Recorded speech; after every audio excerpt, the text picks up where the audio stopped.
빌립보서는 참 읽을수록 은혜가 되는 것 같아요. 묵상할수록 더 깊이 하나님의 사랑을 체험하게 되는 것 같습니다. 지난주에 우리가 귀한 원리 하나를 배웠는데 여러분들 기억하시는지 모르겠어요. 하나님께서 우리 믿음의 성도들과 그 교회 공동체를 하나님께서 뜻하시는 대로 세워가시는 그런 방법을 하나 우리가 배웠습니다. 기억나세요? 13절 한번 보시겠어요? 13절. 우리 13절 한번 같이 한번 읽어보겠습니다. 2장 13절. 시작.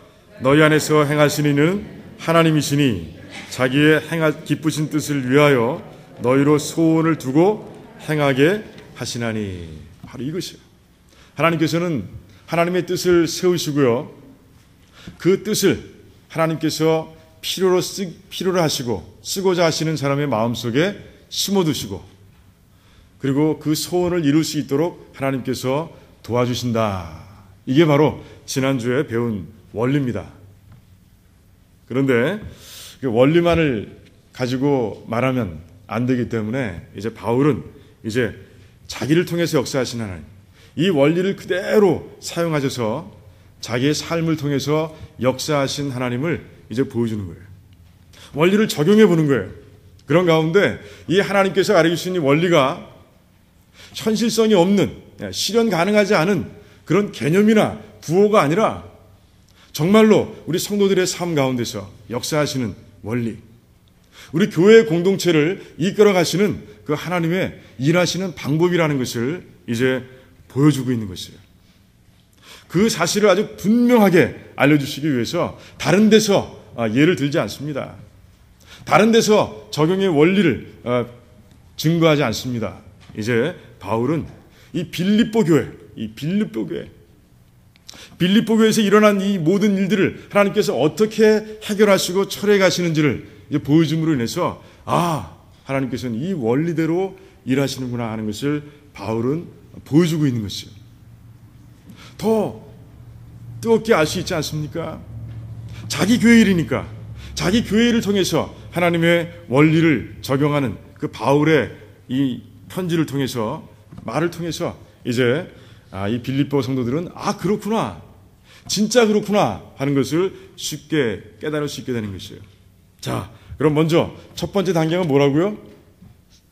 하나님께서 하나님의 뜻을 보여주시는 거예요. 여러분, 바울에게 하나님께서 뜻을 분명히 보여주셨습니다. 하나님의 뜻은 무엇이었습니까? 빌립보 교회를 하나로 만드는 것이었어요. 빌립보 교회를 하나로 만드는 것이었어요. 그런데 이 뜻을 하나님께서 누구를 통해서 보여주셨고 누구를 통해 들려주셨습니까? 바로 에바브로디도, 오늘 말씀 속에 등장하고 있는 에바브로디도를 통해서 이제 하나님께서 들려주신 거예요. 바울은 깨달았어요. 에바브로디도가 선교 헌금을 가져온과 동시에 이제 교회의 소식을 전해주는 그 모습을 듣는 가운데서 이것이 하나님의 뜻이구나. 이것이 하나님께서 나의 마음속에 심어주시는 하나님의 소망이구나, 소원이구나 하는 것을 바울은 깨달을 수 있었어요. 그리고 그 일을 위해서 이제 자신의 모든 것을 다 집중하고 조준하는 그런 모습을 우리가 보게 되는 것이에요. 만약에 하나님께서 주신 뜻을 바울이 발견하지 못했다면 어떻게 됐을까요? 이 하나님의 원리 가운데서 가장 중요한 것은 바로 이 부분이에요. 이 부분입니다. 우리는 많이 말씀을 읽습니다. 우리는 환경 가운데서 일어나는 일들을 봅니다. 그런데 그럼에도 불구하고 우리가 하나님의 뜻을 캐치하지 못한다면 그러면 문제가 된다는 것이죠. 바울이 만약에 에바브로디도의 이야기를 듣고서 이렇게 생각했다면 나는 지금 로마 감옥에 갇혀 있는데 이야기를 듣는다고 무슨 소용이 있어? 라고 포기해버렸다면 그 정도 일이야 빌립보 교회 성도들이 잘 처리하겠지 라고 그렇게 생각하고 말았다면 어떤 일이 일어났겠습니까? 아무 일도 일어나지 않습니다. 바울을 통해서는 아무 일도 일어나지 않는 것이에요. 그런데 바울은 캐치했어요. 에바브로디도 가져온 그 소문을 통해서, 그 소식을 통해서 지금 빌립보 교회를 나를 통해서 회복시키려고 하는 그런 하나님의 마음이 여기에 담겨 있구나 하는 것을 바울이 깨달은 것이에요. 그리고 이제 그 일을 위해서 한 발 걸어가는 그런 바울의 모습을 보게 되는 것이죠. 이제 그걸 향해서 이제 걸어가기로 결단하는 그런 바울의 마음을 이 빌립보 이 편지를 통해서 우리는 알게 되는 것이에요. 자, 이제 그런 다음에 어떤 일이 일어납니까? 그 다음 단계는 뭐라고요? 우리 마음속에 하나님의 뜻을 알게 하시고 소원을 심으신 후에 그 후에 일어나는 일이 뭐라고요? 도와주시는 거예요. 우리 하나님께서 세세하게 도와주시는 거예요. 그 일을 이룰 수 있도록, 그 사람이 이루어갈 수 있도록 하나님께서는 세세하게 도와주신다는 것이죠. 자, 첫 번째 도움이 어디서 발견됩니까? 바울은 이 본문 속에서 알려주시는 거예요. 자, 무엇을 통해서 하나님께서는 역사하셨어요? 이 편지를 통해서 역사하시는 모습을 보게 됩니다. 하나님께서는 편지를 쓸 수 있는 마음을 주셨어요. 로마 감옥에 갇혀있는 이 바울의 마음, 정말 안타깝고 정말 당장 달려가고 싶은 마음이 굴뚝 같았지만 할 수 없는 바울에게, 하지만 그럼에도 불구하고 하나님의 뜻을 그 마음속에 심은 그 바울에게 하나님께서는 이제 지혜의 영을 내려주시는 거예요. 그런 가운데 이제 빌립보서를 이제 기록할 수 있도록 하나님께서 이제 그의 손길을 이끌어 가시는 모습을 우리가 보게 됩니다. 여러분, 이 빌립보서 바울이 쓴 것 같습니까? 바울이 썼어요? 바울이 썼어요. 맞습니다. 하지만 바울이 썼지만 하나님께서 도와주신 거예요. 그래서 오류가 없는 것이에요. 그래서 완전한 편지가 이곳에 우리 앞에 놓여 있는 것이에요. 그래서 시간과 공간을 초월해서 진리인 말씀이 이 빌립보서에 담겨 있는 것을 보게 됩니다. 바울이 아무리 똑똑해도, 바울이 아무리 지혜로워도 그렇게 쓸 수는 없어요. 시간과 공간을 초월한 진리를 담을 수는 없습니다. 하나님께서 도와주신 거예요.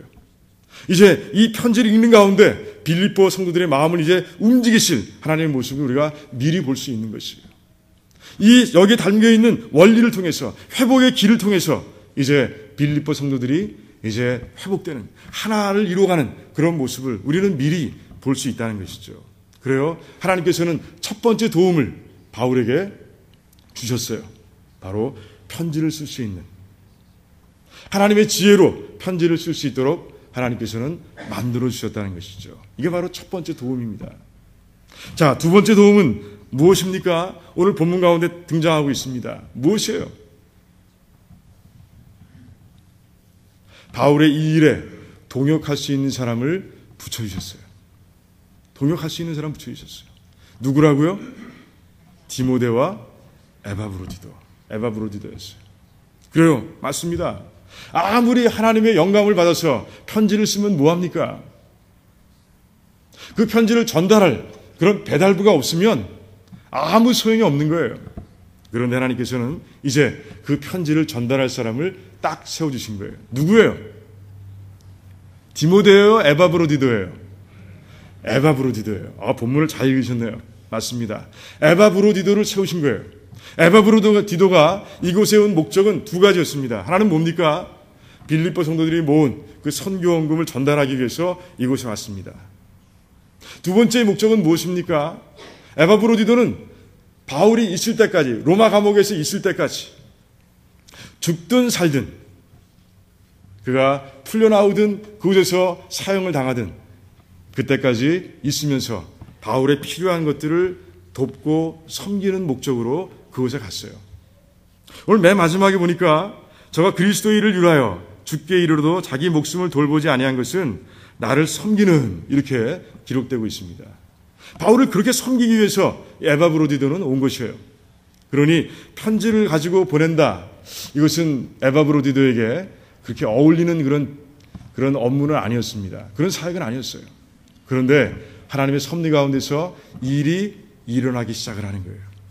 에바브로디도가 어떻게 됐다고요? 27절에 보니까 저가 병들어 죽게 되었으나 하나님께서 저를 긍휼히 여기시고 그를 치유해 주셨다라고 그렇게 기록되어 있습니다. 그런 가운데 26절에 보니까 에바브로디도의 마음에 어떤 마음이 생겼습니까? 이제는 목숨을 걸고 내가 바울을 섬겨야 되겠다라는 마음보다는 어떤 마음이 생겼어요? 내가 이제 내 동료들에게 가고 싶다. 내 사랑하는 가족들에게 돌아가고 싶다.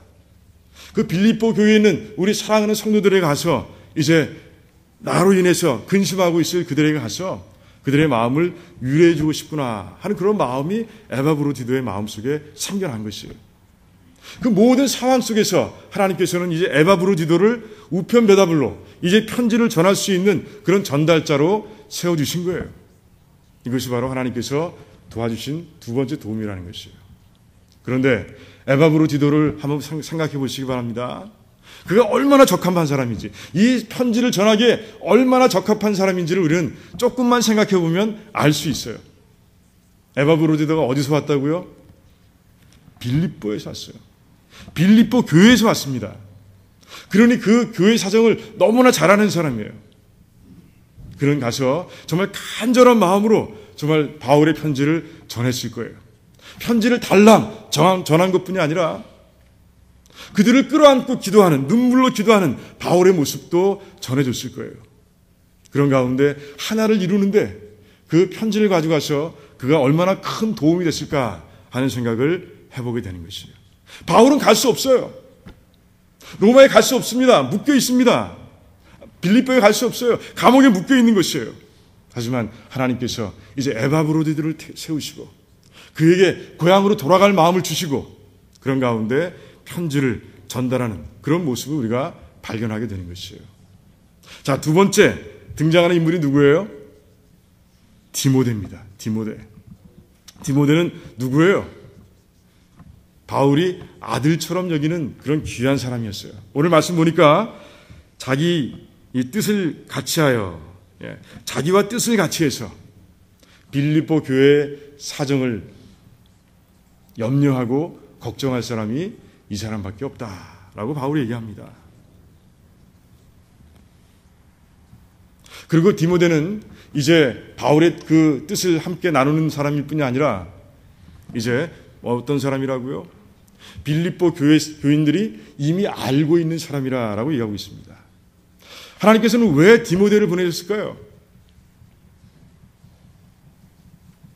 이제 빌립보 교회에서 편지를 읽고 그리고 에바브로디도를 통해서 바울의 마음을 전달받고 그 성도들이 어떻게 변했는지를 확인하기 위해서 이제 하나님께서는 디모데를 보내시는 거예요. 여러분, 왜 고린도 후서가 있습니까? 왜 데살로니가 후서가 있습니까? 그 문제가 완전히 해결되지 않거나 아니면 또 다른 문제가 발생했을 때 이제 바울은 그 소식을 듣고 다시 편지를 쓰는 거예요. 그들이 다시 회복되길 바라면서, 완전하게 회복되길 바라면서 이제 후서를 써내려가는 바울의 모습을 우리가 볼 수 있는 것이에요. 바울은 확인하고 싶은 거예요. 하나님께서 역사하셨는데 이 편지를 통해서 이제 역사하기를 바라는데 이제 어떤 일이 일어났을까 확인하길 바라는 그런 마음을 우리가 들여다볼 수 있어요. 그 일을 위해서 가장 적합한 인물 디모데를 세워서 하나님께서 보내시는 모습을 보게 되는 것이에요. 그래요. 하나님께서는 처음에 편지를 쓰게 하시고요. 두 번째, 이제 발이 묶여있는 바울을 대신해서 그 편지를 전달할 사람과 그리고 이제 가서 그 편지가 어떻게 그들 사이에서 역사했는지를 확인할 그런 사람을 세우셔서 하나님은 이 일을 돕고 계신 거예요. 너무나 놀랍지 않습니까? 우리는 이 말씀에 그대로 쓰여있기 때문에 정말 평범하게 받아들일지 모르겠지만 이 한 가지 한 가지 사건들을 우리가 깊숙이 바라볼 때 이것은 하나님이 아니시면 할 수 없는 일이다 라는 것을 우리가 발견하게 되는 것이에요. 자, 이 하나님의 뜻을 분명하게 캐치한 그런 바울은 이제 확신으로 이제 얘기하고 있습니다. 오늘 19절 말씀 한번 보시겠습니까? 내가 디모데를 속히 너에게 보내기를 주 안에서 바람은 너희 사정을 알므로 안위를 받으려 함이니 라고 얘기하고 있습니다. 바울은 무슨 확신이 있습니까? 내가 위로받을 확신이 있는 것이에요.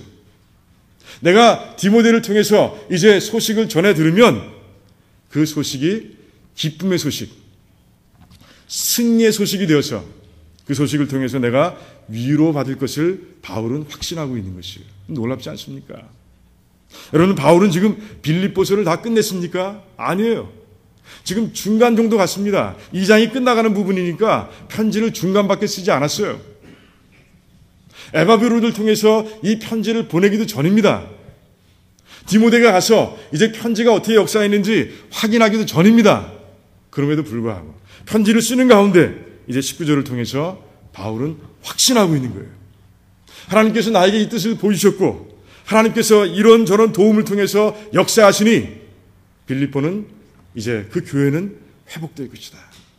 이제 하나가 될 것이다. 이제 연합될 것이다 하는 확신이 바울의 마음속에 분명히 자리 잡고 있는 것이에요. 놀랍지 않습니까? 이 모습이 너무나 뜻밖이고 이해가 되지 않지 않습니까? 하지만 하나님의 뜻을 알고 달려가는 사람들, 나에게 주신 하나님의 뜻이 무엇인지를 알고 달려가는 그런 성도들에게는 이런 확신이 자리 잡을 수가 있는 것이에요. 저는 여러분들이 그런 바울과 같은 그런 귀한 하나님의 일꾼이 되기를 바라는 것이에요. 확신을 가지고 달려가는 사람들, 이게 하나님의 뜻이기 때문에 이 뜻이 분명히 이루어질 것이라는 확신을 가지고 달려가는 사람들. 그래서 하나님께서 뜻밖의 상황에서 나를 도우시는 손길들을 붙여주시고 그리고 나에게 또 이런저런 방법으로 도와주시는 하나님의 손길을 체험하는 사람들. 여러분들이 다 그런 복된 성도들이 다 되시기를 주님의 이름으로 축원드립니다. 여러분들은요, 파도를 만들 수 없어요. 그렇죠? 여러분들이 아무리 바닷가에서 발버둥을 쳐도요, 파도는 일어나지 않습니다. 파도는 누가 일으킵니까? 하나님이 일으키시는 거예요. 하나님께서 그 달과 지구 사이의 묘한 중력 관계를 이용하셔서 끊임없이 파도를 일으키시는 거예요. 우리 삶에서도 마찬가지입니다. 우리 교회를 운영해가는 가운데서도 마찬가지예요. 하나님께서 파도를 일으키시는 거예요. 그것이 바로 하나님의 뜻입니다. 하나님께서 그 뜻을 우리에게 보여주시는 거예요. 우리가 파도를 일으킬 수는 없지만, 우리가 그 뜻을 우리가 스스로 만들어낼 수는 없지만, 우리는 파도를 잘 탈 수는 있는 거예요. 어떻게? 이 방법으로요. 하나님께서 말씀과 환경을 통해서 부어주시는 그 하나님의 뜻을 분명하게 캐치하고 그 뜻을 향해서 내 삶을 정조준하고 그리고 달려가는 가운데 정말 파도를 잘 탈 수 있는 그런 좋은 서핑 선수가 우리는 될 수 있는 것이에요. 그럴 때 우리 교회는 계속해서 성장해 갈 수 있습니다. 그럴 때 우리 교회는 하나님의 뜻을 이루어가면서 이 땅의 부흥의 물결을 일으킬 수가 있는 것이고요. 그럴 때 우리 교회는 하나님께 영광을 돌릴 수 있는 그런 교회로 성장해 갈 수 있는 것이에요. 저는 여러분들이 다 서핑 선수가 되길 원합니다. 하나님의 뜻을 분명히 캐치하는 가운데, 여러분들에게 부어주시는 그 뜻을 분명히 아는 가운데, 그렇게 달려가는 가운데 정말 파도를 타고 순항해가는, 목적지를 향해서 순항해가는 여러분들의 삶이 다 되시기를, 그리고 또 우리 교회가 되기를 주님의 이름으로 축원드립니다. 이 본문을 통해서 우리가 또 해야 할 일이 있습니다. 그것은 무엇입니까? 인물을 연구하는 것이에요. 하나님께서 괜히 디모데와 에바브로디도를 우리에게 주시지 않았어요. 그들을 통해서 깨달아야 할 무엇이 있기에 하나님께서는 디모데와 에바브로디도를 오늘 우리의 말씀 가운데서 딱 보여주신 거예요. 왜 하나님께서 이들을 택하셨을까? 로마에도 수많은 성도들이 있었는데 왜 하필이면 이 에바브로디도와 그리고 디모데를 선택하셔서 그들을 바울의 동역자로 붙여주셨을까? 하나님 일을 행하는데 왜 디모데를, 에바브로디도를 하나님께서 세워주셨을까? 택하셨을까? 이런 질문으로 우리가 한번 우리 이 인물들을 바라보기를 원하는 것이에요. 그럴 때 하나님께서 우리에게 주시는 분명한 메시지, 이 인물들을 통해서 주시는 분명한 메시지를 우리가 발견할 수 있어요. 자, 첫 번째, 누구를 먼저 볼까요? 디모데 먼저 보겠습니다. 여러분들이 에바브로디도라고 하면 너무 제가 놀랄 뻔했어요. 준비 안 했으니까. 근데 오늘 디모데 봅니다. 디모데. 어떤 사람입니까? 디모데는. 여러분들 20절부터 21절, 22절까지의 말씀을 보면 디모데가 어떤 사람이라는 것을 우리가 분명히 알 수 있습니다.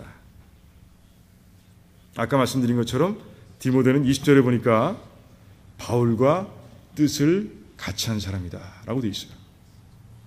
바울은 어떤 사람입니까? 우리 고린도후서 11장을 보니까 이런 말씀이 적혀 있어요. 바울이 그 자기가 겪었던 환난을 쭉 적어놨습니다. 그런데 바울은 그 환난을 걱정하고 염려하는 것이 아니라 그 환난 가운데서도 자기가 세운, 하나님께서 자기를 통해 세우신 교회를 염려하고 걱정한다라고 되어 있습니다. 그는 자기의 유익을 구하지 않습니다. 자기가 위험에 처해 있는 것은 아무것도 아니에요. 그것은 아무것도 아닙니다. 그저 교회만 그의 마음속에 자리 잡고 있어요. 교회가 잘 되고 있는가? 교회가 부흥하고 있는가? 교회가 혹시 어려움에 빠져 있지는 않은가? 이것이 바울의 관심이라는 것이에요. 그것이 바울의 유일한 관심사예요. 그런데 그 뜻을 누가 함께하고 있다고요? 디모데가 함께하고 있다라고 되어 있어요. 이 말씀 속에 이제 연결해서 봐야 될 것이 무엇인가? 자식이 아비에게 함과 같이 이렇게 되어 있습니다. 여러분들 옛날에는 일을 어떻게 배웠습니까? 자녀들이 아버지가 하는 일을 보고 그 일을 배웠어요. 산업혁명 전에 그렇게 배웠습니다. 아버지가 농부면 아들도 농부입니다. 아버지가 어부면 자식도 어부입니다. 그게 그들의 어떤 살아가는 방식이었어요. 아버지와 아들 사이는 그런 관계가 존재하는 것이에요. 지금 아들과 아버지다. 바울이 쓴 이 말씀 속에는 바로 그런 뜻이 담겨 있습니다. 디모데는 내가 선교하는데 꼭 따라다녔고, 내가 기도할 때 옆에서 보았고, 그런 가운데 이제는 디모데가 무척 성장해서 성숙해서 내가 일을 감당할 만큼 그도 나처럼 일을 감당할 수 있는 그런 모습까지 성장했다라고 바울은 얘기하고 있는 것이에요. 나와 뜻을 같이 하는 자라 라는 말씀 속에 바로 아버지와 아들의 관계가 숨겨져 있는 것이에요. 담겨 있는 것이에요. 또 이제 어떻게 얘기하고 있습니까? 이제 다 자기 일을 구하되 그리스도 예수의 일을 구하지 않지만 디모데는 나와 함께 복음을 위하여 수고했다라고 되어 있습니다. 바울의 관심은 자기가 아니라 교회였습니다. 디모데도 마찬가지라는 것이에요. 디모데도 자기의 유익을 구하지 않았다는 것이에요. 오로지 복음을 위해서 달려가는 모습. 이번에도 정말 바울의 그 마음속에 있는 뜻을 깨닫고 하나님께서 그런 뜻을 주셨습니까? 그 뜻과 같이 해서 이제 빌립보 교회를 세우는 일에 자원해서 나서는 모습을 보게 되는 것이에요. 그러니 하나님께서 누구를 택하시겠어요? 디모데 외에 누굴 택하시겠어요? 디모데밖에 택할 수 없는 거예요. 디모데의 그 자원하는 마음은 어디서 볼 수 있습니까? 이제 편지를 들고 가겠다는 그런 자원의 마음 속에서 우리는 결단을 볼 수 있는 거예요. 자, 로마에서 빌립보까지 여러분 얼마나 걸릴까요? 거리가 얼마나 될까요? 제가 재봤어요. 줄자를 대고 재봤습니다. 그 먼 곳을 제가 줄자를 대고 재봤어요. 그랬더니 600마일. 600마일이었어요. 직선거리가 그래요. 직선거리가. 그런데 그 중간에 아드리아 해가 가로막고 있습니다. 배를 타야 되고요. 또 걸어야 되고요. 그런 항로와 육로를 거쳐서 가게 된다면 실제적인 거리는 600마일의 2배 아니면 3배가 되지 않을까 하는 생각을 해보게 됩니다. 항로를 거쳐가는 길 그렇게 쉽지 않습니다. 여러분 그 위험성은 이미 본 적이 있습니다. 사도행전을 보시죠. 바울이 이제 로마로 호송되는 가는 가운데서 그 배 안에서 겪었던 그 어려움 여러분들 보지 않았습니까? 죽을 뻔했잖아요. 그래요. 시즌을 잘못 만나고 그리고 정말 잘못된 선장, 경험이 일천한 그런 선장을 만나면 어떤 일을 경험하게 될지 모르는 것이에요. 어떤 위험이 그 앞에 도사리고 있지는 모르는 거예요.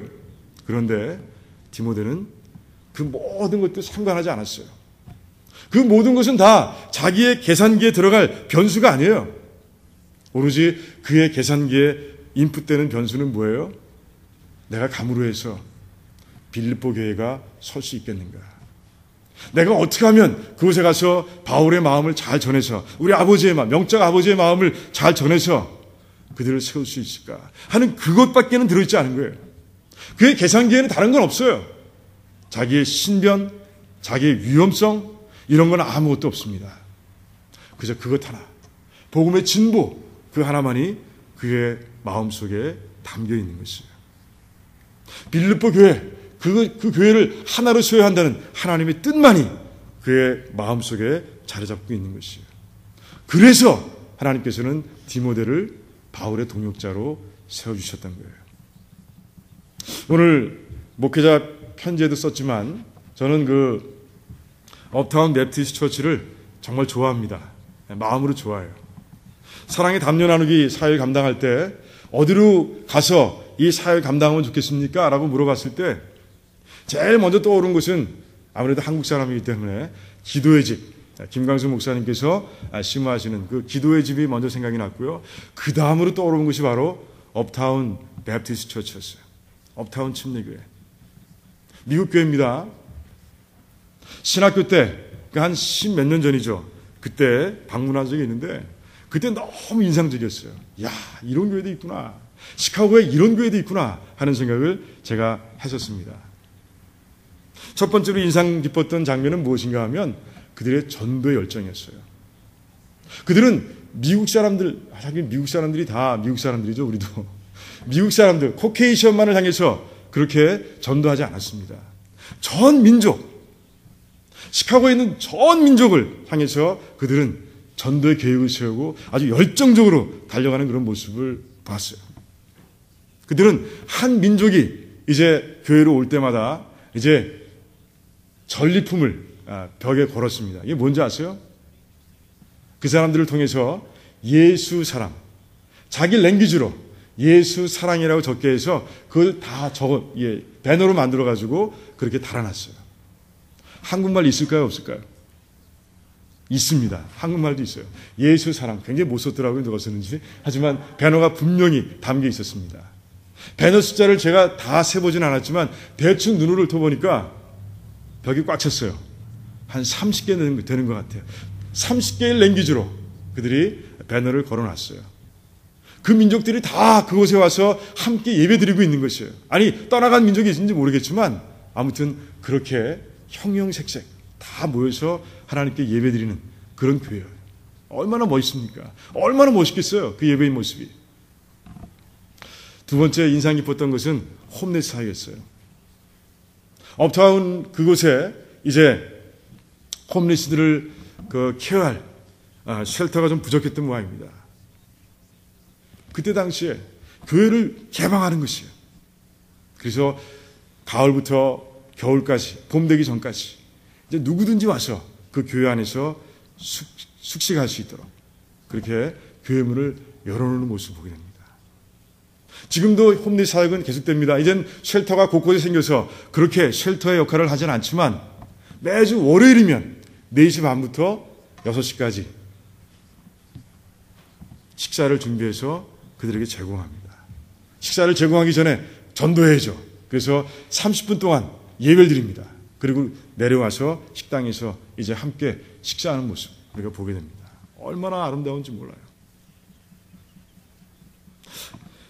하지만 그 두 가지 사건보다 더 인상 깊게 제 머릿속에 박혀있는 것은 우리 교수님의 말이었어요. 교수님이 이런 얘기를 했어요.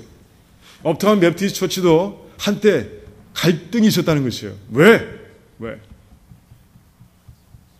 자꾸 떠나는 거예요. 이제 다운타운에서 떠나서 업타운을 떠나서 이제 서버브로 성도들이 옮겨가는 그런 위기 상황에 닥쳤어요. 그때 성도들 사이에서 우리도 가야 되는 거 아니냐? 우리도 이 교회 팔고 지금 재정적으로도 그리고 행정적으로도 어려운데 이거 다 팔고 가야 되는 거 아니냐? 그런 이야기들이 나왔어요. 다 모였습니다. 이런 얘기 저런 이야기들이 오갔습니다. 한 사람이 일어났습니다. 이제 얘기하는 거예요. 우리가 처음에 이곳에 교회를 세울 때 우리에게 주신 하나님의 뜻을 잊었습니까? 이 시카고 도시를 하나님께 드리겠다고 우리가 교회를 시작하지 않았습니까? 우리가 떠난다면 우리 교회는 존재할 이유도 없는 거 아니겠습니까? 우리는 계속 여기 있어야 합니다. 라고 한 분이 얘기했어요. 그러자 조용해지고 모든 사람들이 그 의견에 따라서 그래요. 우리가 여기 있읍시다. 라고 결정했다는 것이에요. 또 놀라운 것은 그 결정이 있은 후에 하나님께서 재정도 이제 채워주셨고 또 그 어려운 사역들을 감당할 수 있는 손길들을 곳곳에서 보내주셔서 이제 그 뜻을 지금까지 이루어갈 수 있도록 만들어주신 거예요. 놀랍지 않습니까? 그래요. 우리 교회는 어떻습니까? 우리의 삶은 어떻습니까? 여러분들 하나님께서 우리에게 주신 뜻을 분명히 알았습니까? 깨달았습니까? 제가 늘 얘기합니다. 제자가 되어야 한다고. 제자를 또 만들어야 된다고. 이것이 하나님께서 우리 교회에 주신 뜻이라고. 이 뜻이 우리의 심령 가운데 박혀 있습니까? 그 뜻을 향해서 우리의 삶을 정돈했습니까? 또 개인적으로 여러분들에게 주신 뜻도 있을 거예요. 자꾸 부담을 주시는데 내가 받지 않으려고 그렇게 노력하지는 않습니까? 여러분들 정말 하나님은 하나님의 백성들에게 뜻을 주십니다. 말씀을 통해서, 환경을 통해서. 여러분들은 정말 그 뜻을 중심으로 해서 그 뜻이 우리의 삶의 최고의 우선순위가 되어서 달려가야 되는 그런 성도들인 것이에요. 우리는 잠시만 내 삶을 들여다봐도요, 내가 정말 그렇게 달려가고 있는지 그렇지 않은지 금방 대답할 수 있습니다. Yes or No, 우리는 대답할 수 있어요. 하지만 저는 최소한 여러분들의 답이 이렇게 되길 원해요. 저는 부족하지만 하나님의 뜻을 분명히 알았습니다. 그리고 그 뜻을 이루기 위해서 100%는 아니지만 그 일을 이루기 위해서 최선을 다하며 내가 달려가고 있습니다. 이런 고백이 여러분들의 입에서 넘쳐나기를 원합니다. 그래서 하나님께서 여러분들을 통해서 우리 교회를 통해서 이 시카고 지역 또 이 일리노이 지역을 변화시키고 또 세워가시고 복음화시키는 그런 귀한 삶과 그런 교회가 되기를 주님의 이름으로 축원드립니다. 기도하겠습니다. 우리 한번 우리의 삶을 들여다보면서 결단하는 기도 한번 잠깐 드리기를 원합니다. 그래요. 이 땅에는 그냥 아무 생각 없이 교회를 왔다 갔다 하는 그런 성도들도 있습니다. 혹시 내가 그러진 않았습니까? 하나님께서 자꾸 말씀을 통해서 또 환경과 조건을 통해서 우리의 마음을 자꾸 두드리시는데 내가 문을 열지 않고 세상에 취해서 그렇게 살아왔던 모습은 아닌가 한번 돌아보시기 바랍니다. 바울을 보십시오. 디모데를 보시기 바랍니다. 자기의 이익을 구하지 않습니다. 하나님의 뜻만 바라보면서 그 일을 이루기 위해서 헌신하는 그런 모습을 보게 됩니다. 우리도 제자들입니다. 제자가 되어야 합니다. 우리는 과연 어떤 모습인가? 여러분들 정말 살펴보면서 기도하시고 회개하시면서 이제 결단하는 그런 귀한 시간 우리 갖기를 원합니다. 한 2분 정도 같이 기도하는 시간 갖겠습니다.